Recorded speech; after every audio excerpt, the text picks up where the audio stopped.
rookies that we've got on the team. And I believe the Danny pentakill on Samira was included in that. So we shall see if he can repeat. He used the Samira once here at MSI to little effect, and there is much more importance on this game.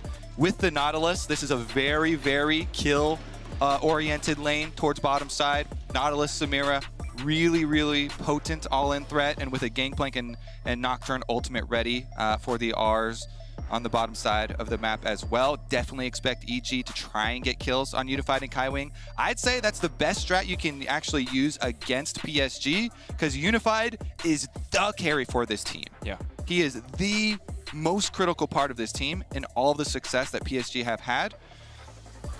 And when you look at reliable damage output, Unified is the guy, right? Like, Lee Sin can have great moments if Juhan gets ahead. Bae, yes, we've seen Vex be very impactful, but Kai'Sa is the reliable source of damage on this team. And you've got an Ornn, you've got a Leon, you've got a Lee Sin to disengage. You've got so many tools to make sure he can do what he wants to do. So if he gets shut down early, that feels like an easy path to victory for EG. Definitely a big if, though, because Unified and Kaiwing have been monsters. Really, really strong performances from them. And of course, you've always got an Ornn problem for later to deal with. If left unattended, starting to upgrade Ornn items there for PSG later on into the game. Very secure team fight for them with the front line. And of course, the dive options. Anytime you've got Kai'Sa, Vex, and Ornn, easy access to the back line. We're going to be trading dives back and forth. We got the GPRE Nocturne on one side. Who's diving who? It's a circle of dive. Who's the dived? Who's the divey? Okay, so if all 4 members dive to the enemy backline, then all of a sudden, is that now your front line? If both teams send 4 members to the, it's a Red Rover, and they're just exchanging front lines? I would say yes. Then we just see this sad 1v1 between Kaiwing and Danny. They both watch everyone else leap past them at light speed. Luckily, Danny wins that one. Pretty much. Not in the early levels, because Leona, Aftershock, Ignite, you know, strong champion. But a lot riding on this game for both of our regions. Yeah. Kobe, you're completely right. I mean, I feel lighthearted. I feel like we're having a good time, but this is sort of do or die. Not completely at this point, but it does start to feel that way for both teams. It's not an elimination match, but ultimately EG can lock here, and PSG can get one step closer. PSG can guarantee at least a tiebreaker game. So it is big for both these teams. In our last game, it was just G2 with stakes on the line, but this time around, it's both squads. Everybody needs to be playing at top form. All right, deep breaths then. In through the nose, hold, and out through the mouth. Okay. Reset. Any sort of deep wards going on? Ward on red buff here for PSG is going to alert them that by process of elimination, you will have a Nocturne starting top side. Nocturne, you can safely assume, will almost always be doing a full clear for the full first clear. Yep. So Unified and Kaiwing know they will have a possible 315, 330 visit from Nocturne if there's Scuttle Crab action going on. Yep. With Lee Sin clearing top to bot and now spotted out by this ward here. Also means that Danny and Vulcan are going to have to play a little bit careful. Luckily, they have the cleanse to get out of difficult situations, but the all-in won't favor them as the exhaust there from Unified does make things quite difficult. Of course, exhausting Inspired if he does come for a gank. Mitigates so much of that potential damage. Impact with the trial by fire. Grasp, proc, and a Q in the back there. Gangplank early on, of course, level 1. Tales have been sung about this champion, Daniel, and many a top laner the have tale felt is, that burn. Leave me alone, you angry pirate. Why do you have nice 2 abilities at level 1? The early barrel chains I find the most impressive because the cooldown is still so long. You got to get those autos on the first one there. It takes a year for the barrel even to set it down. Yeah, and so the most impressive early game barrel with a very low impact. It is, no pun intended. Impact ticks over You don't level know me. 3. I don't yet. Pun completely intended. Everything calculated, everything 5-head. Juhan moving in.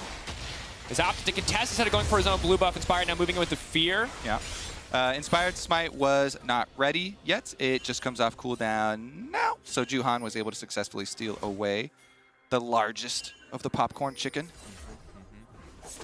That stuff tastes good. The best tasting. Yeah, you don't want to lose it. The best chicken, not to go back to too much stuff. I mean, Deficio came to visit the other day, and we all went out for chicken. chicken indeed. So it's a chicken-themed stage. We've had a lot of different discussions on chicken. True. Another early game Pharaoh from Impact Lane. Honestly, the poke at first doesn't really matter to Ornn, but if you're able to successfully whittle through all of the potions, and he's only got one more biscuit left here for Hanabi, Impact really does start to gain more presence for Inspired to control topside jungle, which for Nocturne. Oh, got JoJo in trouble. No, it is so important, as you highlight. I think the other big thing that people forget about is that Ornn level 6 with Spellbook, this man will one-shot you. He picks Ignite, he all-ins you. So when you keep him low, it limits those opportunities. It limits the chance for Ornn to turn this lane. All right, so Inspired's just going to finish off with the Scuttle Crab and then wrap back around for the Wolves that he skipped over in order to get down to bottom side earlier and try and throw off the timers from Juhan. But of course, Juhan still got that critical Raptor steal. Meanwhile, early push in here from Bay, successful on the Vex. The Vex, of course, one of the most common counter picks into Ahri. We did not elaborate on because it is so frequent, but again, burst champion, being able to make use of the passive as Ahri tries to jump around with ultimate and being able to interrupt those dashes. Very, very successful in mid-jungle 2v2s, but it looks like the jungles are going topside, and that's going to be our first 2v2. Juhan spotted. More CC on the side of PSG, more damage on the side of EG. Impact Trying to bait. Low overall. Now trying to get the fear locked up. Juhan can go back in, but instead it's just going to leap right out. Impact in the 1v1. Hanabi ahead in terms of health overall. They have to be careful here. Inspired winning his 1v1. It's a bit of a split fight. Jojo Pyun on the way up. Impact! Playing on the edge there. So they see Kai Wing now. They've got full vision of the extra roam, and Vulcan on the minimap is going for the experience wave in mid. This is not a terrible thing, though. Because of the importance of Rift Herald, support's getting a solo wave of experience here for the rotation of your mid lane towards top is actually, could be, if he gets level 6 by 8 minutes, depending on the amount of further roaming that he does, could be big. Danny going for the Blade World aggressive trade in the 1v1. Obviously, very easy for him to come out on top, especially with the passive stacked, all that extra movement speed. But it's a fantastic thing to call out. Obviously, something we saw a lot in the past when Damwon Kia were at the top of the world. It was Barrel roaming into mid to leech a little bit of XP to get level 6 just a little bit ahead of the clock, and it can be so massive for any fights to come. Yeah. Problem is that supports do so much roaming now that we have even had level 4 supports sometimes by 8 minutes, depending on how much camping you're doing through the jungle, looking for wards and stuff, and Vulcan only now getting back to lane to try and soak some extra CS experience up as well. Wave will be pushing towards them, so no reason for the EG bottom lane to extend themselves. Unified already has it going in their favor and should be able to get it right in time for this rotation through to Dragon. Yeah, good use of the pressure that they have in the mid and bot lane to keep things going. So they're going to grab this first Drake. It looks like uncontested, although Inspired moving down, maybe looking for a sneaky play here, maybe looking to sap some XP. Level 6 is just around the corner. So they show in lane just to hard push the bottom lane. Honestly, this is a really good window for PSG. Completely timing EG there. You mentioned mid lane was already pushed in as well, but definitely the benefits of syncing both your mid and bottom push. Really, really effortless first Dragon pickup here for PSG, which is very good considering they are the Ornn team, and their level 6 spike is going to be quite nasty. EG, of course, will have the extra global from top lane once Impact does feel like it's time to use it for a big play on bottom side. Everybody has summer spells, though, so no big vulnerabilities yet. And it's actually kind of difficult to secure those kills on all these targets with flashes. The good news is, because Nocturne started topside, second blue is up faster, so JoJo should have blue, should be able to walk back to mid, get blue. Inspired will have 6, Impact will have ulti, and Herald should be a much, much easier fight, even if that Dragon was uncontestable. Have to see if that is what they opt for, as Bay, for now at least, has had total control of mid lane push. So a lot of times what I'll do on Nocturne is just take second blue anyway. Of course, it's solo queue. Oh, he did take it. Okay, good. Oh, dang. So right. A lot of times, yeah, Nocturne will just take second blue because second blue will be on for your first ultimate and get you to that level 6. So Inspired now is level 6 off of blue and Gromp and ready to try and punish this roam. Juhan, though, on Lee Sin, also level 6, and the Rift Herald's been started up. Jojapune stepping forward, trying to bait, it looks like, but Lee Sin is still in the area. Jojapune has to be careful. That's the Cannon Barrage. Vulcan hooking the minion, not what they wanted. Bay going in for Memorial, he's going to get one! Absolute confidence from the PCS mid laner. Hitting that Vex ultimate early, Bay just holding on to it, waiting for it. And again, this is why you counterpick with Vex. Goes in after the big chunk, bursts down JoJo, and the reward is going to be the Rift Herald. JoJo will be alive, but he doesn't have his teleport ready, so I don't know. EG are bringing up Samira. They're actually going to fight this. Kaisa is bottom side. It'll be a 4v4 with JoJo running from base. Such a gamble. If this goes wrong, the entire game's going to turn against him. The gold was dead even, but now Vulcan's just going to get knocked down. Inspired going into the midst of the entire team. Danny wants the reset. He denies the Ord ultimate. Inferno trigger. Danny, this is his time. There's too many members waiting in the area. Can he get more kills? Juhan now running for his life. Hanabi retreating as well. An absolute bloodbath. It looked like disaster, but somehow EG have hold on. They've stopped the Herald for now. Hanabi on the escape. EG only got 1 kill out of that, though, and a lot of resources. Let's see if it actually becomes worth it. Mid lane, or bottom lane, was only pushed in, so, you know, Unified didn't get any turret plates or anything in payment for it, but I really thought that was a good setup from PSG. They turn and they get off of Herald, and my goodness, the investment there, Daniel, just to stop the Rift Trail. They do get the extra kill, but here's another look at the start. Again, so Kaiwing goes in, and JoJo's trying to bait, but this is where the ultimate lands, and then Bay holds onto it. As JoJo's burning down, once everybody's far enough away, he goes in for the burst, gets the double fear on Vulcan, so Vulcan gets moved up towards the top side too. Just a beautiful assassination there from Bay, but then EG make the call. Danny, get up here. We're fighting this. We are not giving it away, and it starts to get messy. Vulcan flashes, still goes down. Inspired then flashing into the entire team. Danny as well, and Inspired gets off the spell shield, does go down. They give up the extra kill, and in the end, it's only the 1 picked up for EG, 2 more kills for PSG, and they still can return to this Rift Herald. And I mean, it's good. The goal still remains pretty even. PSG back in control of the area, but it looks like it could be another fist fight. Danny isolated on the bottom side. We were an immortal shield bow. The patience is gone. Away. Oh, hold that thought. Lee Sin now just going to get burst down before the fight even kicks off. They're not giving Bay the chance to do it one more time. The fear comes out, but Jojapune still on the hunt. Bay running. Yeah, no flash. Good stun comes out, but it's just going to buy a little bit of space. The double kill for EG. That is big. The war of the Rift Herald, PSG versus EG. This was round 2, Daniel. All right, PSG, they won round 1. EG come back strong in round 2. They get it, and it seems like they've got supremacy over the Rift Herald now. They've been fighting over this objective for a good 2.5 minutes. Kobe, I'm going to be honest.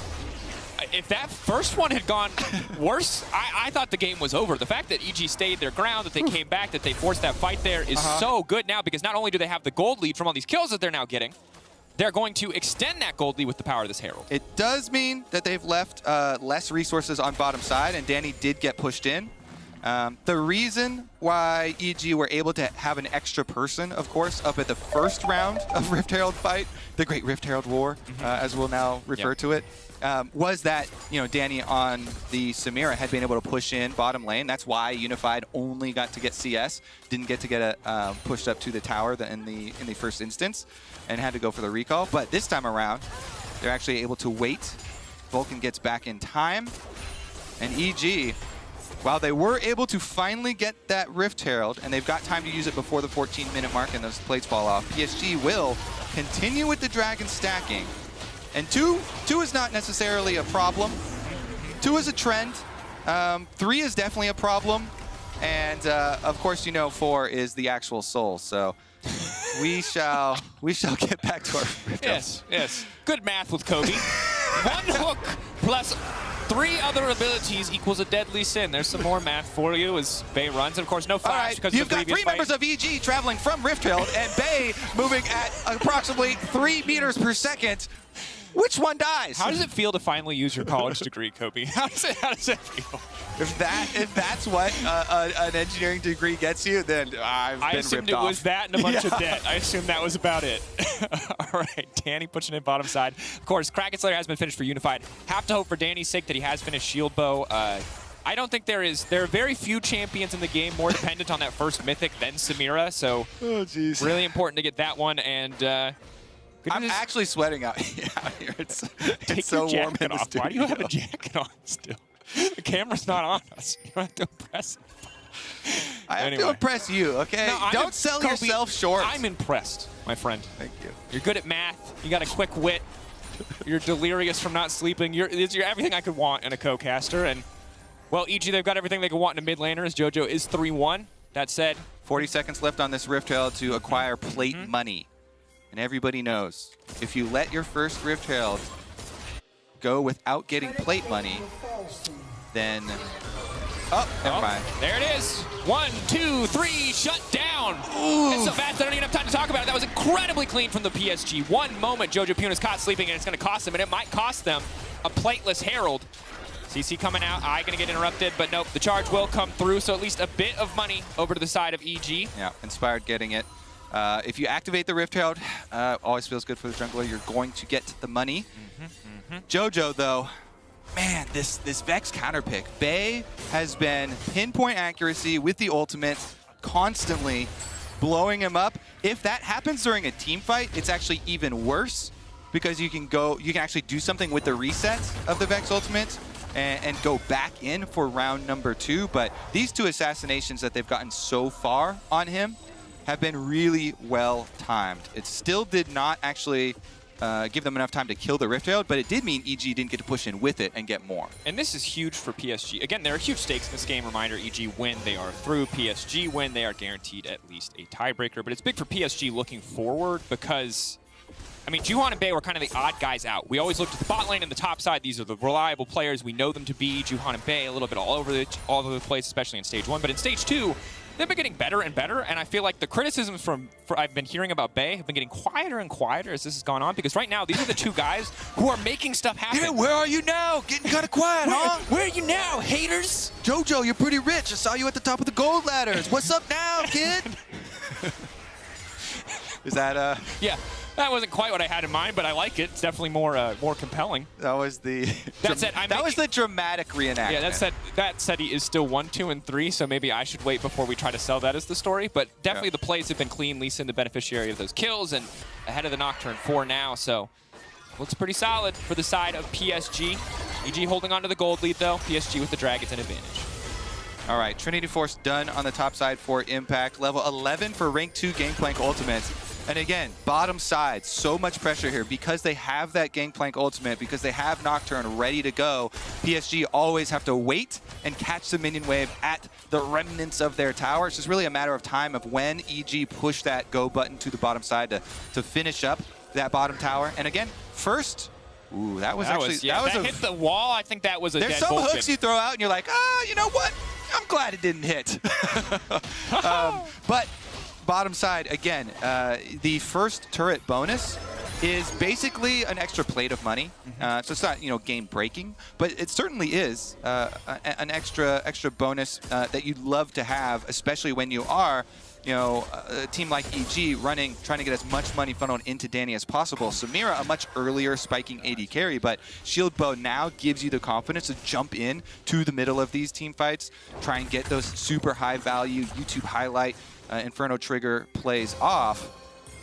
And we'll see the second item. It looks like it's going to be Lord Dominic's, so it makes it that much easier to make those plays happen when you can start to ignore a lot of the armor that Hanabi is putting together. Keep in mind, it is triple AD.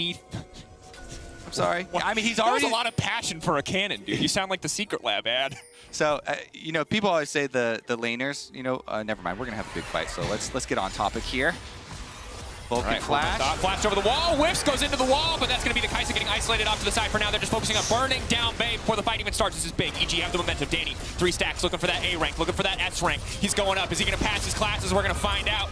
That's coming through, waiting to go over the wall, taking his time on this one. The trigger will foul away if he doesn't auto something soon. Keeping the stacks going. Will ult the blue buff. Another pick going over for JoJo. When you've got Gangplank and Nocturne ultimates ready, again, you're just itching to use them, Dracos. So. It's a rough hook. He heard you and he gave you a thumbs up. He's like, what? What do you want? Ram his thumbs up. Okay, Dracos, I heard you. What do you want? We just won the fight. We're going to get the dragon. We're stopping their stacking. Again, it's just a matter of time when you have these globals here. Nocturne and Gangplank ultimate. Honestly, it was a really nice prep, though, for it, because more important, you can always use those globals, but more important is the rest of the members. And the timing there from EG, getting in with the extra vision and flashing over this mid-brush wall right on top of PSG. They immediately assassinate him, Nocturne ultimate actually back into their own team. So here's another look. Vulcan's going for Unified, but does force the flash out of him. And they're like, you know what? We'll take Bay, sure. You know, Ornn flashes out, and Vex comes right into the middle. Those are the types of plays that you get when Nocturne turns out the lights. PSG, one member in, one member out. It's the most underrated part of Nocturne is not just the dash in, but of course, the disharmony it sows in the enemy team, and those sorts of plays where, you know, one member in, the other member out, looks like a super free kill and a super free objective for EG. Round 2 though. Hold that thought, hook and a character on the support waiting now. Inspired is to use the ult. It's going to try to isolate Kai'Sa off to the side. Remember, she can't see anybody else. No trying flash. to dash away. No flash means Unified down before the fight even begins. Now it's Bay flashing from JoJo. Absolute confidence. The knockup's now coming in. Impact off to the side. Barrel's getting stacked, and there's so much damage. Inferno trigger and a double for Danny. Make it 3. The Herald to fall as well, and suddenly EG are wiping the floor with PSG. Nah, man. Rejoice, North America. EG are looking like they're going to run this one straight to the base. Another clean pickoff mid-game fights. Huge stuff. Inspired knows, guess what? They forced the flash out of Kai'Sa in the previous fight, so there is nothing stopping him from going on the isolated Unified. Everybody else from EG jumping in, and then JoJo, what a beautiful flash Everfrost over the edge of the Baron wall there to ensure that they pick up 2 more kills. And they're just winning these fights as soon as they start them. Just incredibly clean, back-to-back mid-game teamfight wins for EG. Whenever you get that sort of momentum in a game, honestly, it just makes it feel like PSG are going to have to come out with miracles at this point to get back into it. Inspired, beautiful job, isolating and jumping on, and then boom, there's that flash Everfrost we were talking about into the beautiful chain. Danny following it up as well.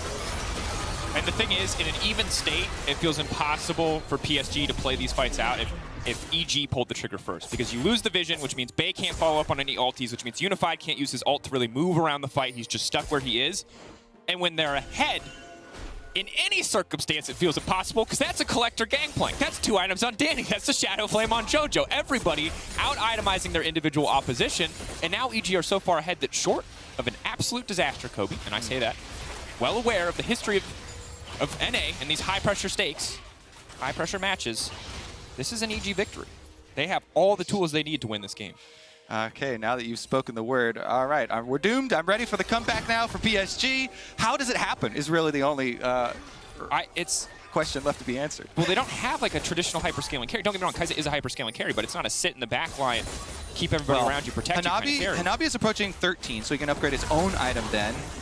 And they will be able to stack them out now, so should be able to upgrade his own item, and then PSG will have scaling possibilities towards very burst-focused dive, though. So the problem for PSG is that EG have the initiative. When they have Nocturne on their team, you can turn out the lights, you get to start the fight on your terms, and it's taking away one of the biggest strengths of this PSG comp, which is them going for the initiation. If you get to start it out with Ornn, Vex, Leona combinations, obviously you're going to have a much more successful team fight on your hands. And if they get one of those, there are objective bounties up now. So we have the possibilities here for PSG to still come back into it. But if EG again get to start their fight out with a Nocturne plus Gangplank ultimate, definitely looks good. And Baron, obviously a big question. EG don't have a true tank in the traditional sense, but they do have 4 damage sources, so it would be a fast Baron, even if admittedly they take a decent amount of damage. For now, they focus on breaking down the mid lane tier 1. PSG trying to stay grouped. They know if a single member splits off and if they're on vision, Inspired can fly in with a bit of GP ult backup and ruin their lives immediately. So for PSG, the name of the game is holding the line, surviving, getting a bit more time, looking for a pick. Going in on the impact, they see that JoJo Pune's not in the fight. They think maybe it's our time to shine, but they have no way to reactivate the Vex ult to get to the backside because the Nocturne ult takes away everything. Instantly, JoJo TP's in, and things are going from bad to worse. Yes, it's a tanky Ornn, but everyone else is going to get dropped. Unified trying to leap into the backside, but he leaps right into the waiting arms of Danny, the Inferno trigger, the S rank ready to go. Hanabi getting cut down as well. EG looking for a little bit more. Vulcan going in with the hook. He's going to get him. Follow up from Danny. Back here. The passive Danny. Spin, spin, spin. It's a golden bay though, but not nearly enough time to survive that one. Shell-shocked as Vulcan and EG find the fight. Vulcan channeling the Scorpion there, pulls him back, and the evil geniuses have scaled their way straight through the Rumble stage. They are blasting PSG 23 minutes into the game, and now I feel safe to say they are running this one over.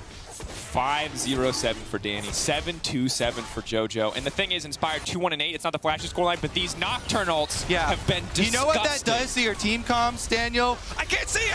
It's a good initiation here, and you think they're going to get the blast combo, but all of a sudden, Nocturne ultimate, and they can't see. I can't see. What do we do? Everybody trying to kite backwards, and JoJo on Ari here, the perfect one to follow up. They get the first assassination, then he gets into the backline to charm Bay. And by that time, even though the first kill was on the support, was on the Leona, both carries have also been neutralized. So EG can then dive multiple turrets here. Then Vulcan just on the outside, right at the entrance to those base gates, denies Juhan entrance into his own base. And they finish off the final kill as well.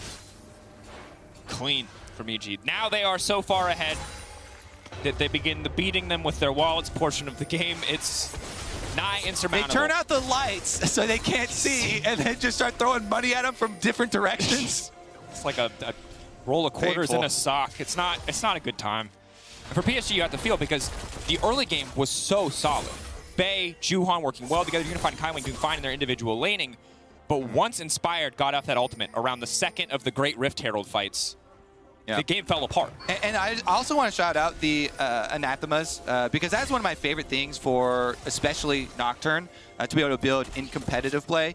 In solo queue, you almost always go for a Death Stance because, yeah, you want a 1v9 carry and survive longer, but Anathemas does so much in shutting down an enemy carry. The tenacity increase, or tenacity reduction, thereby increasing the length of your CCs on that carry, is really underestimated with this item. And so Inspired can jump in, and then, Charms, his fear, everything gets extended, and it makes it so Unified does not get to do any sort of work on this Kaisa. He's been locked down. He's 0-2.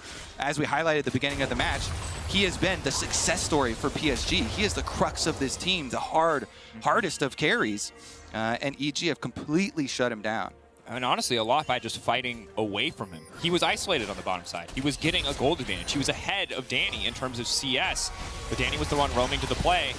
Fought away from him in the early game, and it's really paid off. Now, the lead feels insurmountable. It is an open, exposed inhibitor. Baron has not fallen yet. EG not looking to take any big risks as far ahead as they are. They do not want to throw this game. This is still their game to qualify. If they win here, they qualify for top 4. After what has been such overall, up until the last few days, if we look at the first few days, we look at the 4 losses to G2, the 4 wins over Order. EG have not been happy with the performance, and fans have not been happy with the performance, but the rate at which they have improved has been incredible. I think that's, well, never mind. We'll readjust and take our learnings after this game is over. Certainly. Pick going to start off. That's a jungler gone. Nocturne ult is going to fade away. Target is still marked for Bay to leap in on. He is going to go immediately to the backside. He gets a little bit of damage down, but he just doesn't have the stats to get it done. Inspired is just tearing through his team. Impact there as well. Hanabi, yeah, he's a tank, but he's not peeling for anybody. There's nothing left to do. Inspired's going to grab that kill, and EG don't even need to take the Baron. They can just walk down mid. Exactly. Impact here looking for the stragglers. Hanabi burning down, slowing down. Oh, man. Bay, they've got the man advantage, but they're not sure if they can walk forward. So Kobe, tell me, you're okay. NA pundit. Were you happy until that? Would you have been happy without a top 4? So you could follow. I would not have been happy without a top 4, but follow the curve. Hair wasted no time. Look at that emote as well. Smug about it. Impact says, "I know you saw that, and what are you gonna do about it? We're gonna take Baron that much quicker." We've got dinner scheduled, okay? This man flashes over your Baron wall and starts autoing the Baron. What do? Nothing. You sit there. He's got 3 items. Teleport comes in. Let's take a look at the turn. Again, EG with the Nautilus, with the Ahri. You don't get to move. Juhan's instantly dead. Jungler deleted, successful already. And then look at Unified. We're talking about how hard it is for him to play the game. A Nocturne with Anathemas jumps on you. The Fear Tether goes off while Gangplank ult is slowing you. You can't play the game at all. Yep. And so you get collected at the end. You tick down to 5% one time. You get deleted. Gangplank gets a bit of extra money. Yeah. And you can see the frustration. There's just nothing. You can't. You're so far behind, even if you define in your laning phase, that there is nothing. You can't play the game. Yeah. So let's follow the path though for EG, since we do have time as they push in with their I mean, technically a 1-3-1, I guess, but 3 members are in jungle. But should be a 4-1 with Nocturne ultimate ready. Can always just jump over. But they came into this tournament focused on learning and improving and very ready to sustain losses from a lot of these Pool 1 seeds. And they did that. It's been according to the plan here, and they've really taken that learning into account and implemented it on stage. Oh, kick back for Juhan. That's going to be big. That's a fight. Danny now dashing out. They're just too strong. Bay in the middle of everyone. They're landing every single skill, but it just does not matter. Papa Impact coming through with the pistol, making it work. The triple for the GP. Unified has to run, and that's going to be it. EG standing tall. Unified going to get hooked in the end. Vulcan a bit of redemption for some of those early game hooks. EG will find their way into the top 4, Kobe. They have taken notes, they have learned, they have adapted, and they will prove themselves worthy of top 4 at MSI. There's a famous saying in League of Legends, and that is, lose is improve. EG have done just that here at MSI. Really, really proud of this team. As you should be. Incorporating the younger rookies with the veterans. Impact, Vulcan, Inspired, doing so much, with the younger guys, and it's all come together at the right time. There was an interview with Peter Dunn as well, talking about how they were still hiding some technology. So I'm incredibly excited for the best of series, because this game we had already seen the Samira. We had seen little peeks of it. There was one game already, not quite as successful. So nothing completely new shown this time around. Inspired obviously has used Nocturne before. This champ has been banned out, so definitely very, very promising future for that team. PSG not completely eliminated out of that top 4, but they do set their sights on G2 as that fight becomes incredibly heated. Yeah, keep in mind. Some possibilities there for PSG to still get it in, but yeah, seeding yet to be decided, but RNG, T1, EG, all 3 are in for Rumble Stage. 1 spot left, 2 teams fighting for it is G2 and PSG, as you highlighted, and pressure is on now, because PSG, I think, still the expected underdogs in that one, but G2 are the team that have been free-falling.